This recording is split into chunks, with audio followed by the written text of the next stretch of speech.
there's an author who I love. His name's David Abram. He wrote a book called The Spell of the Sensuous.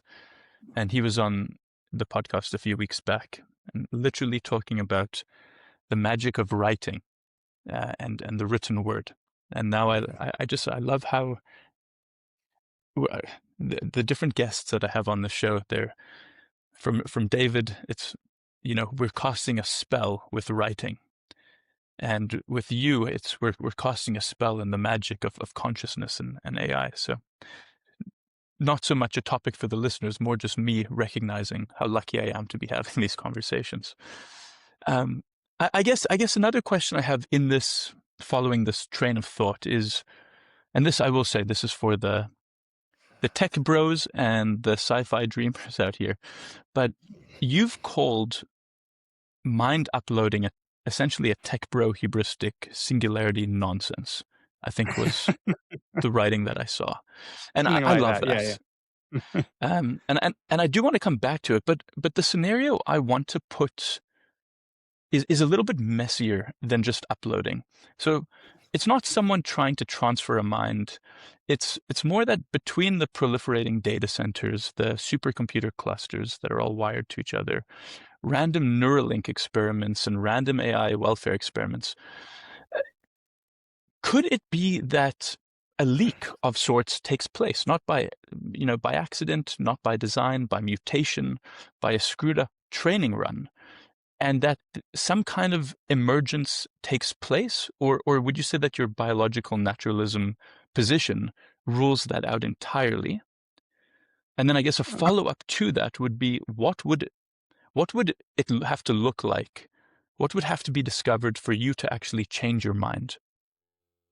That's always an excellent question to ask, because I think just on that last point, I think anyone who says they know for sure what it takes to create conscious AI, or for that matter, who is absolutely sure um, that it's impossible, then I think is overstating what can reasonably be said at the moment. I mean, the fact is, Right. we don't know what either the necessary or the sufficient conditions are for Mm. consciousness. All we have are, we know a lot, I think. We know more than some people say. I mean, this is another issue, actually. The fact that we don't know these things is often interpreted as we know nothing, and so like all options are on the table equally, and that's of course nonsense. The Mm-hmm. fact that we don't have full answers doesn't mean we know nothing. We have plenty of information to make informed um, assessments of likelihood and so on. uh, Right. so what would it take for me to change my mind? Well, it would not take sort of more persuasive dialogues with Claude's, successors in next generation language models. Like Right. that might feel more persuasive to me, but I would Mm. have to try and be rigorous and say, look, that's, these kinds of linguistic sentences and market, they don't sort of pile up into more evidence. Like that is the evidence that it is. If they're more persuasive about consciousness, then I don't think it really moves the needle. To be honest, what I think will move the needle is fundamental work on these core assumptions of what I call biological naturalism, which is the idea that life is necessary but not sufficient, and computational functionalism, which is the idea that computation is sufficient independent of the material. What would that look like in practice? It might sound like these are very philosophical positions that we just have to sort of pick one and defend it like in a high school debate or something, and it's all about our rhetoric, and it's not something we could ever resolve. But I think it is empirically addressable, and the way forward to me is to ask the question: what properties of brains, what functional properties of brains, including consciousness, but not only, just the things that brains do, how much of what brains do is dependent on what they're made out of? To put it a little bit Mm. more formally, like how much of the brain's functional organization is substrate dependent? And there are many things going on in brains which are not strictly mapping numbers to numbers, not strictly in the realm of algorithms. There are electromagnetic fields which sweep across the cortex, neurotransmitter chemicals flow through the brain's circuitry. There are continuous time processes happening.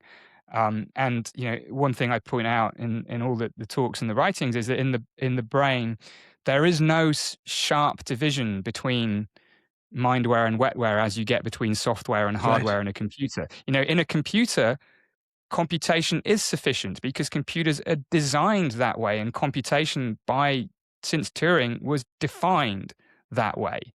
The hardware is there to implement the algorithm. The algorithm is what does the work. You don't need to know about the silicon in order to understand how a piece of computer software works.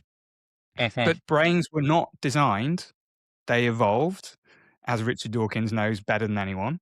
And that constraint of sharply separating, the implementation level from the dynamical level, it just was never there in evolution. And if you actually look at brains, you don't find anything like that separation.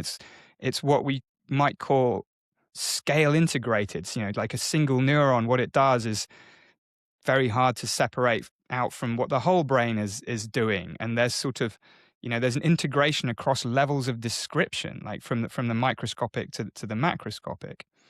Now, this matters because to the extent that what brains do cannot be separated from what brains are, then this really undermines the premise that the computation is what matters, because computations matter when you can separate what things do from what they are.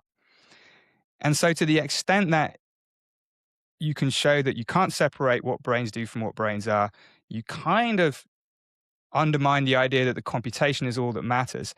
And that is evidence against this assumption of computational functionalism, that computation is sufficient for consciousness. So that's how I think we can make actual progress here, is by remembering that the computational view of the brain is a metaphor, and we have to understand to what extent the metaphor actually reflects the reality of the brain and to what extent it is just a metaphor. That's a real research program we can engage in.